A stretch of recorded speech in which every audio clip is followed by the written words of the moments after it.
Drew, I'm beginning to think you actually hate us. You've been ranting on the iPad all week. You haven't touched your iPad Pro. I'm beginning to think you're not really an Apple sheep anymore. Oh, Tim, you know we disagree on iPads, but there's still a lot of things you do right. I think I'll need some more words of affirmation in my life to have proof that you actually care about us. Tim, you need not fret. I have done plenty of things to bring people over to iOS. So you're telling us you plan on upgrading to the iPhone 14 Pro? That's not what I said. How about we talk about the MacBook Pro, huh? Oh yes, the M2 MacBook Pro that we just launched? No, not that. Okay, I promise I'm still a sheep, but you just gotta hear me out for a minute. I think I need to go home and lie down and rethink my life. Let's begin.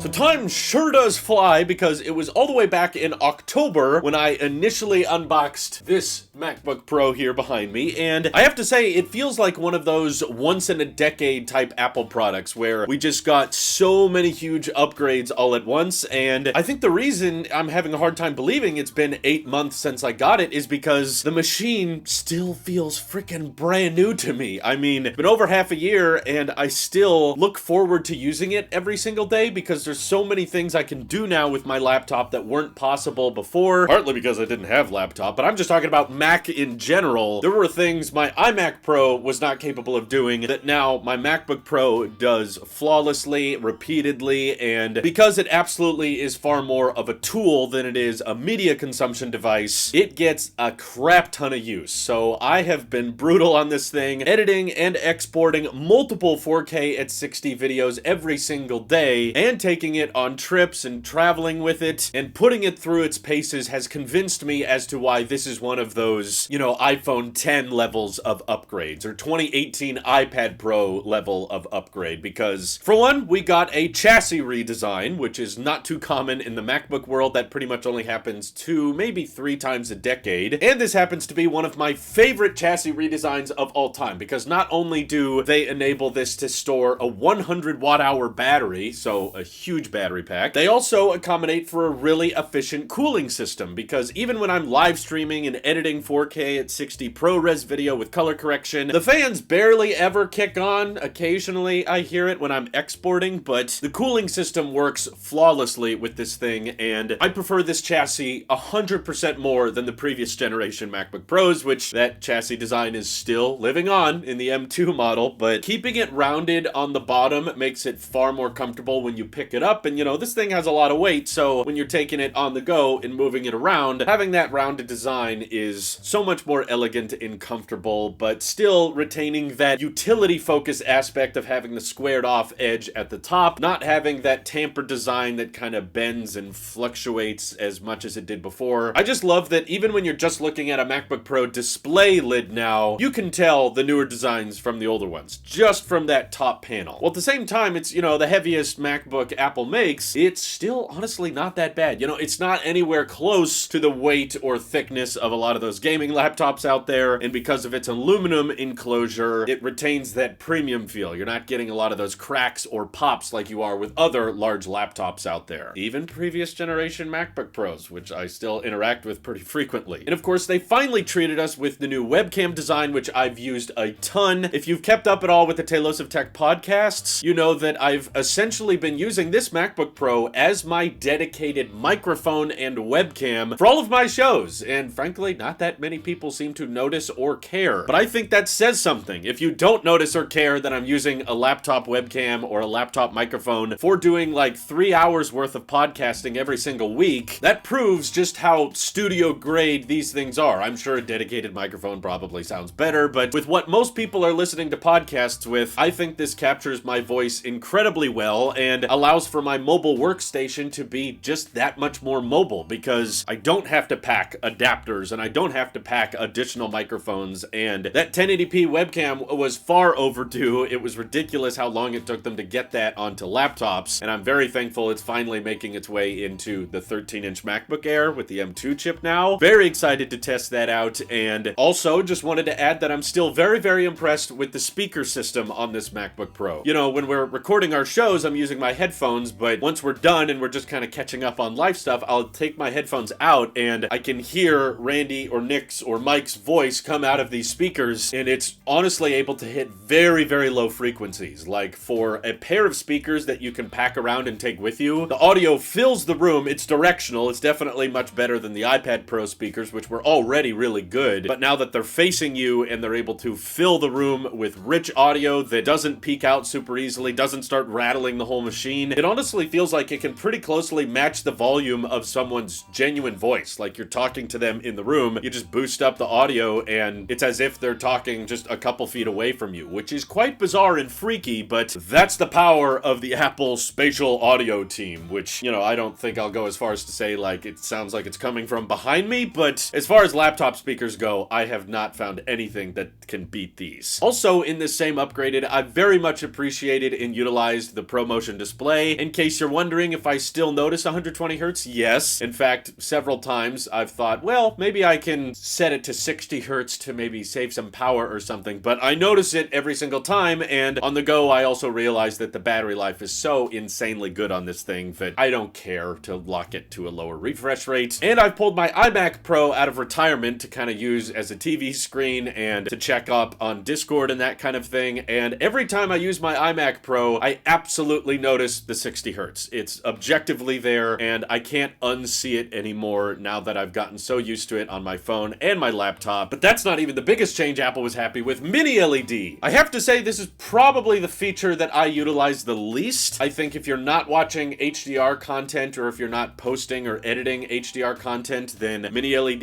is just kind of a fun little bonus. It's especially noticeable when you're watching content and media that has black bars, which, because this is kind of a weird aspect ratio and you have the notch, there's typically a lot of black bars when you're full screening content, and Mini LED allows those black bars to feel very, very dark and inky. Not quite as good as an OLED display, but definitely better than a standard LCD. So unfortunately, I have to mention that I haven't found it particularly useful for my use cases. You know, the typical nits of this MacBook are still around 500 unless you start activating HDR stuff, and I really don't unless I'm intentionally trying to show off the display. But the 120 Hz, absolutely, I do pick up on every single day, and it actually ruined the studio display for me. I was not anticipating before this MacBook Pro came out that I was gonna get 120 Hz with it, because I just figured it's a Mac and Apple doesn't put ProMotion on Macs. But if they would have shipped this with a 60 Hz display, I wouldn't have been that upset, because that's just what my expectations were. And then if the studio display would have come out, you know, just like it did with 60 Hz, I probably would have bought that and kept it, because it would have matched the refresh rate of my laptop and I'd be comfortable with it. But just because Apple decided to add ProMotion to these MacBook Pros, and I appreciate that feature, and it just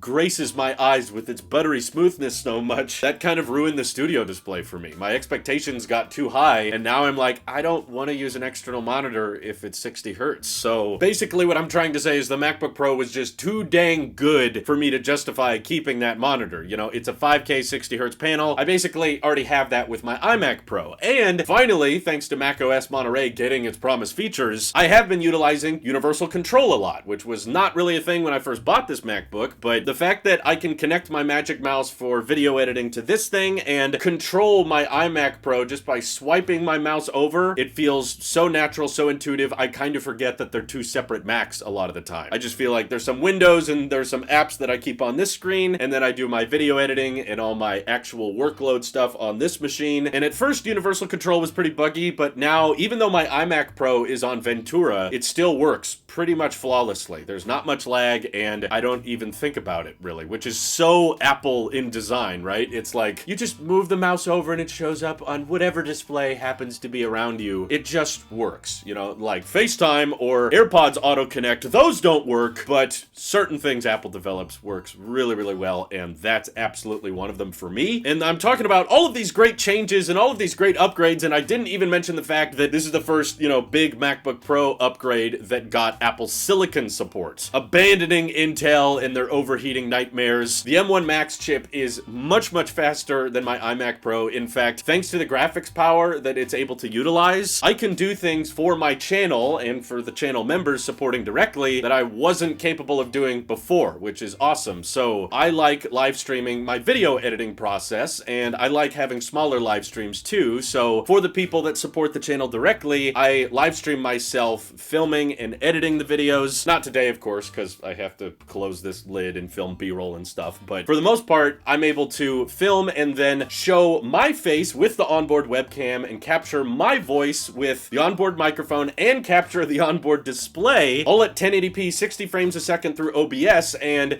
it's able to live stream that whole signal as I'm reading the chat and as I'm color correcting and chopping up 4K at 60 ProRes footage. If I tried to do that on the iMac Pro, it got way too laggy and it couldn't handle that, but the M1 Max can, and that allows me to passively create more content for you guys where we can interact on a more personal basis, and I can even do that away from a power source. Like, honestly, the crazy mind-boggling thing about this laptop is it has the best battery life of anything Apple makes. Like, sometimes when we do want to use this device as a media consumption tool and we want to use it in bed or use it in the living room or use it somewhere on the go, ProMotion dynamically changing the refresh rate is a godsend, because I disconnected it, you know, the battery was at 100% because optimized battery charging doesn't do its job very well, but we watched like 50 minutes worth of our TV show and then we closed it up and I checked the battery. It was still at 100% and almost an hour had gone by, and that was using the onboard speakers, using the onboard display. It's honestly fantastic that we can get laptops with battery lives this good now. I've used it on several trips, and having that onboard 1080p webcam is a big help. As far as complaints or wishes go, you know, no product is perfect. Personally, after having MagSafe for the past 8 months, I can't say I love having it. I mean, the charge light is kind of pointless in my opinion because it's either charging or it's full. That's the only data you can get from that color. So it could be at 5% and it would be orange, or it could be at 95% and it would still be orange. So especially when you have optimized battery charging turned on and you kind of use it at a desk a lot, that light just stays orange for weeks and weeks at a time. So I just taped it up. We don't have the charge light on it anymore. It doesn't also color match the Space Gray MacBook Pro, even though the M2 MacBook Air, that gets color matched MagSafe, but this doesn't, even though they came out even with a Space Gray MagSafe cable. I don't know, it's not fair, but I also really would have wanted center stage on the webcam because I enjoyed that so much on the new iPads, but the good news is Apple lets me now add center stage to any Mac through macOS Ventura, which I've used the beta on my iMac Pro, and it's still a little buggy, but for the most part it works very, very well, and I absolutely plan in the future when the official release comes out to use my iPhone with center stage and the onboard webcam with my MacBook, so that's fine. Doesn't need center stage anymore. Thanks for adding that, Apple. And you know, I haven't really ever used the HDMI port for anything. It's cool that it's there, but if you're gonna put one on there, it probably should have been HDMI 2.1. I mean, you can fit HDMI 2.1 on the freaking Apple TV. That's like under $200, and this is like well over $4,000, and you can't fit 2.1 on here? I don't know, just feels a little bit weird, but even so, I wouldn't use it even if it did have it. I am grateful for the SD card slot being there. That's what I record my videos to these days, so that saves one more dongle and adapter that I don't have to bring on trips. But I have to say, if I had to pick one single biggest complaint of this laptop, one thing that I really, really wish was there and kind of bugs me that it's not, you guys are gonna hate me for saying this, but I really genuinely fell in love with the touch bar when it was there. Okay, I know, you all hate me, but in 2016, I bought a 15-inch MacBook Pro and it had the touch bar, and I got very comfortable with the predictive text, the emoji selector, because, you know, I use Discord and iMessage quite a bit right off my laptop, and not being able to quickly access that, or I watch a lot of YouTube, having the picture-in-picture button right there on the touch bar was a lot faster and quicker than the keyboard shortcut or double right-clicking the video, so I get why they got rid of it, because most people don't like it, most people didn't care for it. All I'm trying to say is, if it was optional at checkout, like, by default, all the prices were the same, and they all came with the full-size function keys, just like this one, but when you were configuring it, there was like a $300 or $500 add-on to bring the touch bar back. I would be the weirdo to spend the extra money to get the touch bar, because I utilized it, I appreciated it, and after getting used to MacBooks with touch bars for several years, now finally going back to using one daily that doesn't have it, just kind of feels a tad weird. That's all. I got used to it, and no, that does not mean I'm jealous for the new M2 MacBook Pro because it still has the touch bar. I've accepted that it's going away. I think they just kept it on that MacBook Pro for manufacturing efficiency, but but there's no way they long-term plan on keeping it, and I say just learn to forget it, learn to live without it as soon as possible. But even after 8 months, I'm still kind of struggling to be like, I gotta select the emoji from here, or I gotta do the autocorrect myself, or I gotta do picture-in-picture myself. I honestly preferred the volume slider. That could change a lot faster than like button mashing or trying to look at which button I'm pressing. Like, I could just grab the touch bar and change the brightness or the volume to exactly my liking. I could customize it depending on what app I was using. Apple and third parties could have probably tried harder to make it work, but it's a lost cause. I've accepted that. It's not coming back. Either way, this is still a fantastic laptop, and I'm very excited because we're going to be taking a trip next week, and I plan on continuing work on that trip, and the fact that I can take all of this great battery life and all of this fantastic performance with me gets me excited. Like, every single day, I'm ready to open it up and look at the best mobile display I'm sure Apple makes. Arguably the best display, period, because it's mini LED and it's 120 hertz, but it's also 16 inches, which all the other mini LED 120 hertz displays are smaller. So as far as like people who care about XDR and ProMotion, this is like the biggest display you can get that's capable of doing both of those things, because even the Pro Display XDR is still 60 hertz. So it's a lot of record-breaking stats with this machine. You know, best battery life in an Apple product, best display in an Apple product, biggest mobile display, and for a while there it was basically the fastest silicon. And in fact, when I tested out the M1 Ultra, it was not able to outperform the M1 Max in my use case, which involves a lot of exporting ProRes videos and compressing them into the H.264 format. So because of how many decoders Apple Silicon can utilize at once, basically that means that the M1 Ultra could not do anything faster than my MacBook for my workflow. I know there's certain instances where the M1 Ultra is still better, but they're not instances I run into. So I still feel like I got an incredible value here, and on top of all of that, thank God Apple had an Apple Cash glitch when I ordered my very, very expensive MacBook Pro, so I got 6% cash back instead of 3%, and even though it was a bug, they honored that cash back. So just because of that software bug, I got like an extra $150 off this whole machine, even though I bought it day one, and I feel very fortunate I bought it when I did, because Apple seems to still have a tremendously big backlog problem. Like, they're not able to catch up on orders for these things, and you still have to wait several weeks, sometimes months, if you want to get one. So this is one of those rare times where I'm like, yeah, it was actually probably a good idea to buy it right away. So because of how happy I am with the performance of the M1 Max, the battery life here, the microphone, the webcam, all the things that I really use my laptop for, I easily can see myself owning this thing for another 4, maybe 5 years before I feel like upgrading again. Because when the battery life is this good in your machine, I genuinely think even if the battery health was at 50%, I could still get through the day with it just fine, because power sources are nearby for me, and it's already like a 21-hour screen on time, depending on what you're doing, which is insane. And I'm sure there will be faster silicon in the future and better port selection in the future, but the amount of money I'll have to spend to get that newer laptop is only going to end up saving me a couple of minutes on export time, and that's just not really worth the expense to me. So absolutely expect me to do some more longer term reviews with this thing, and I can't wait to put Ventura on it and try out continuity camera on the go. How are you guys liking your 14-inch and 16-inch MacBook Pros with Apple Silicon? Feel free to let me know your thoughts down in the comments below. This is your Apple Sheep here. I'll see you all in the next one.